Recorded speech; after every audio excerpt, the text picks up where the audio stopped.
Hello everyone. जैसा कि हमने पिछली क्लास में देखा था कि कांग्रेस पार्टी की बुरी तरीके से हार हुई थी। अच्छे अच्छे लीडर जो थे अपनी जगहों से क्या हो गए थे, हार गए थे। तमिलनाडु वगैरह क्षेत्रों से कि कामराज वगैरह जो बड़े बड़े दिग्गज लीडर थे वो हार गए थे। तो उसके बाद अब ये आगे आते हैं गठबंधन की। गठबंधन करके सरकार क्या किया गया, बनाया गया। तो देखिए, गठबंधन का मतलब ही अलायंस होता है। लेकिन 1967 के चुनाव से गठबंधन की घटना सामने आती है। ठीक है, पार्टियों को बहुमत नहीं मिला था। अनेक गैर कांग्रेस सरकारों ने मिलकर संयुक्त विधायक दल बनाया। कई सरकार एक साथ एकजुट बनकर विधायक दल को बनाया।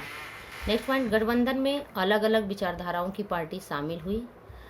अलग अलग विचारधाराओं के लोगों की पार्टियां शामिल हुई। जैसे बिहार का समाजवादी प्लस पीएसपी पार्टी और एसएसपी पार्टी शामिल हुई। और इसी प्रकार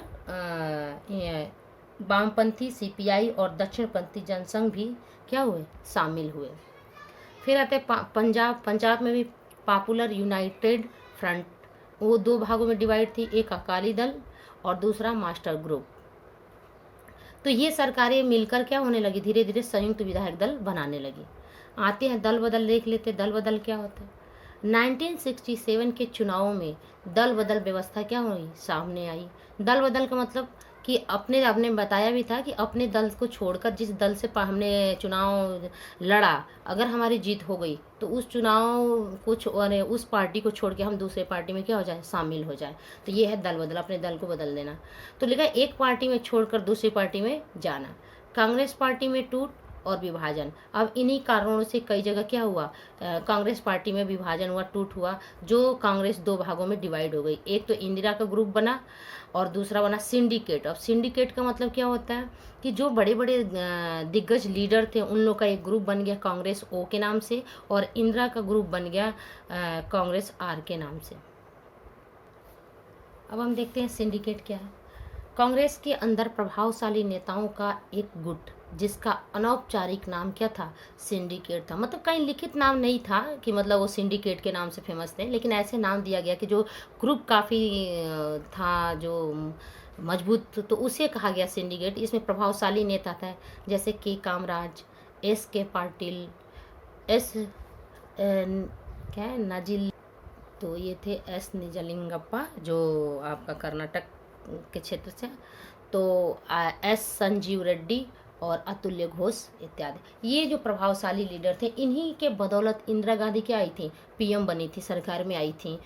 क्योंकि उन लोगों की ये सोच भी थी कि इंदिरा गांधी तो ऐसे नॉर्मली कोई ज़्यादा उनको अनुभव नहीं है, तो ये जो कुछ भी कहना मानेंगे, हमें हमारे अकॉर्डिंग ही कार्य करेंगे।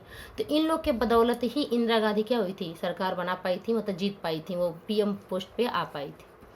तो इंदिरा गांधी को असली चुनौती विपक्ष से नहीं बल्कि अपनी खुद की पार्टी से मिली। इन्हें इस सिंडिकेट से क्या करना था, निपटना था। मतलब जो पार्टी सिंडिकेट की थी, धीरे धीरे इंदिरा गांधी इन लोग की बातों के अकॉर्डिंग नहीं चली, वो अपने अकॉर्डिंग कोई भी काम की तो अपने अनुसार किया। तो इससे जो सिंडिकेट के जो लीडर थे, जो नेता थे, वो क्या होते थे, चिढ़ने लगे। तो फिर इंदिरा गांधी को सबसे पहले तो अपने ही ग्रुप में चुनौती देनी थी, अपने ही लीडरों को पहले क्या करना था, शांत करना था, जो उनके पे हावी हुए जाते थे। तो ये प्रॉब्लम थी इंदिरा गांधी की। और अदर पार्टियों की तो बात अलग थी कि अदर पार्टियां जो थी छोटी मोटी, तो उनके पास तो वोट ज़्यादा मिलते नहीं थे। तो इसलिए पहले इन्हीं से निपटना क्या था, जरूरी था। इंदिरा को पीएम बनवाने में सिंडिकेट का क्या था, अहम योगदान था। सिंडिकेट ने इन्हीं की वजह से, मैंने पहले ही बताया कि इंदिरा गांधी ने क्या बने थे, पीएम बने थे।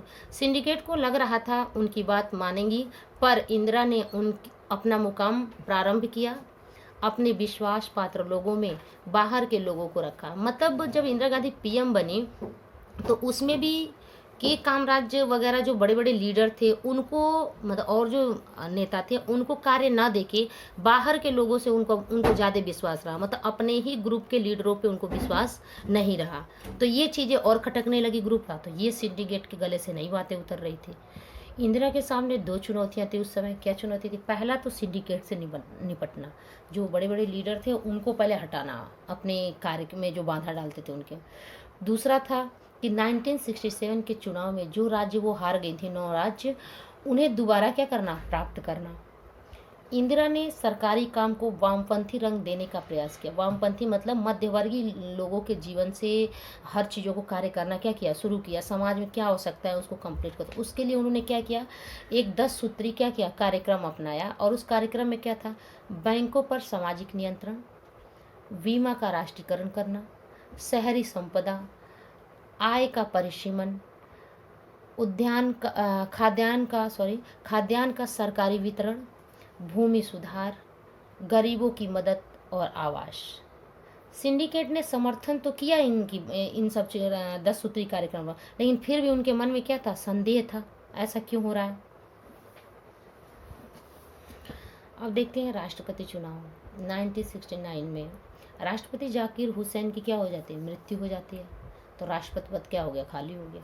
इस समय इंदिरा और सिंडिकेट की दुश्मनी खुलकर सामने आई।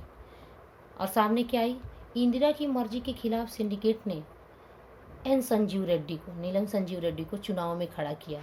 अब चूंकि उनके खिलाफ, क्योंकि इंदिरा का संजीव रेड्डी से नहीं बनता था और उनके खिलाफ, इसीलिए संजीव रेड्डी को उन लोगों ने खड़ा किया। इंदिरा भी हार नहीं मानी और उपराष्ट्रपति वीवी गिरी को समर्थन किया। चूंकि छुपे तरीके से मतलब वीवी गिरी का समर्थन किया, क्योंकि कांग्रेस लीडर तो अभी एक था, 2 भागों में डिवाइड तो हुआ नहीं था उस समय पूर्ण रूप से।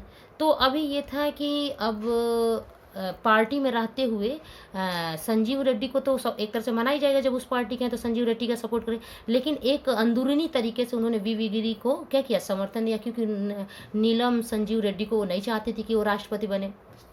ठीक है, तो चुनाव में दोनों अपनी अपनी ताकत आजमाना चाहते थे। जीत ऐसे वीवी गिरी की ही हुई। इसके बाद पार्टी टूट गई। कांग्रेस अध्यक्ष ने इंदिरा गांधी को पार्टी से क्या किया, निकाल दिया। इंदिरा ने अपनी पार्टी को असली कांग्रेस बताया। फिर जब वो पार्टी से वो निकल जाती इंदिरा गांधी ने, तो इन्होंने अपनी जो कांग्रेस पार्टी बनाई अलग से, तो उसको उन्होंने कहा कि यही असली कांग्रेस पार्टी है, जिसको कांग्रेस आर के नाम से जानते हैं। तो देखिए यहाँ पे कांग्रेस 2 भागों में डिवाइड होता है, एक कांग्रेस सिंडिकेट ओ के नाम से और दूसरा कांग्रेस इंदिरा के नाम से, मतलब आर, कांग्रेस आर के नाम से उसे जानेंगे। इंदिरा ने इस टूट को विचारधाराओं की लड़ाई बताया कि मतलब 2 विचारधाराओं की लड़ाई है, इसी वजह से क्या हो गया, अलग अलग हो गया है। तो अब यहाँ पे हमने देखा कि कांग्रेस 2 भागों में डिवाइड हो गया, एक जो काफ़ी गद्दावर नेता थे उनका और दूसरा एक इंदिरा गांधी का। अब आते उसी के साथ एक जुड़ा हुआ पॉइंट, बहुत अच्छा पॉइंट है ये, प्रीवी पर्स, कि ये क्या होता है, प्रीवी पर्स क्या होता है। यह आज़ादी के बाद भारत में शामिल रजवाड़ों की राजाओं को दिए गए अधिकार थे। जैसे राजा जो थे, रजवाड़े के जो राजा थे, तो इतना आसानी से तो वो भारत में एकजुट हुए नहीं, तो उनको कुछ ना कुछ थोड़ा अधिकार दिया गया कि कुछ ना कुछ जगह पे छूट दी गई, तो इस वजह से विशेष अधिकार दिया गया, इस वजह से वो क्या हुए, शामिल हुए। तो जिनके तहत उन्हें क्या था, विशेष अधिकार था। विशेष अधिकार में क्या था, भत्ते मतलब पैसे तथा निजी संपदा रखने का उनको क्या था, अधिकार था। तो उसे हम क्या बोलेंगे, प्रीवी पर्स बोलते हैं। 1971 के चुनाव के बाद कांग्रेस का पुनर्स्थापना, हम देखेंगे कैसे कांग्रेस की पुनर्स्थापना होती है। कांग्रेस में टूट के बाद इंदिरा गांधी की सरकार अल्पमत में आ गई, मतलब उनके पास ज़्यादा मतलब एक तरह से क्या विधायक वगैरह नहीं रहे, अल्पमत में आ गई।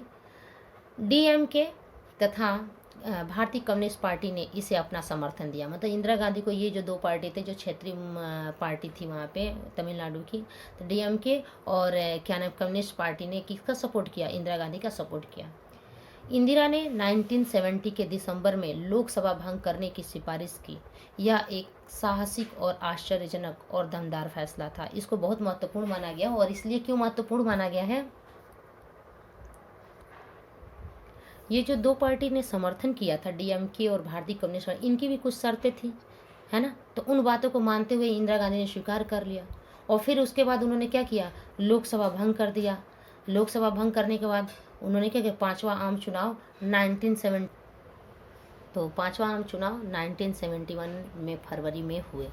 अब इसमें पहले बात आई है कि साहसिक आश्चर्यजनक दमदार फैसला क्यों था, क्योंकि उन्होंने पीएम पोस्ट पर रहते हुए इस्तीफा दे दिया था, लोकसभा को भंग कर दिया, कहने मतलब इस्तीफा दे दिया कि मैं फिर से क्या किया जाए, दोबारा चुनाव किया जाए। वो इस्तीफा दे दिया कि भाई अब मैं अपनी सरकार नहीं बनाऊंगी। तो इसमें ये था कि पता नहीं फिर से दोबारा चुनाव होगा तो पता नहीं इंदिरा गांधी जीत पाएंगी या नहीं जीत पाएंगी, तो इसलिए इसको कहा जाता है बहुत बड़ा साहसिक कार्य था।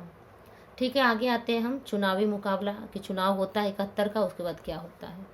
कांग्रेस आर कमज़ोर थी, इंदिरा गांधी की जो पार्टी थी अभी तो कमज़ोर थी। असली ताकत कांग्रेस ओ के पास थी। सभी विपक्षी और गैर कांग्रेसी पार्टी ने गठबंधन बना लिया। मतलब इंदिरा गांधी और क्षेत्रीय पार्टी जो थी वो, और एक क्या होते हैं कांग्रेस, वो भारतीय कम्युनिस्ट पार्टी और डीएमके पार्टी, इंदिरा गांधी का सिर्फ इन्होंने ही सपोर्ट किया था। अदर जो पार्टियां थी उनने किसका किसका सपोर्ट किया, क्या कांग्रेस ओ का किया। तो उस समय के सभी विपक्षी और गैर कांग्रेसी पार्टियों ने एक गठबंधन एकजुट बना लिया। इन्हें ग्रैंड अलायंस महागठबंधन के नाम से जाना जाता है। इसे ग्रैंड अलायंस महागठबंधन कर लिया, इन सभी ने एकजुट हो गए। इंदिरा का साथ सीपीआई ने दिया।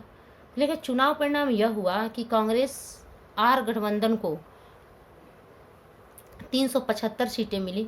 मतलब काफ़ी अच्छा से, मतलब चुनाव में मतलब एक तरह से कहा जाए बम्पर वोट से जीतना, तो वो बम्पर वोट से जीते। इंदिरा ने यह साबित कर दिया कि असली कांग्रेस इंदिरा की ही है, मध्य पार्टी ही है।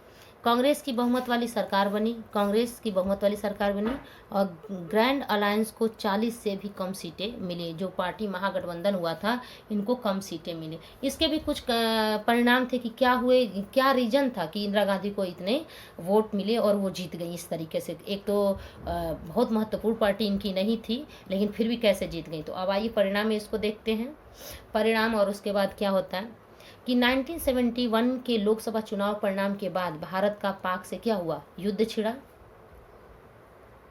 इस युद्ध को जीतकर भारत ने पूर्वी पाक को एक स्वतंत्र देश बनाया जो बांग्लादेश है।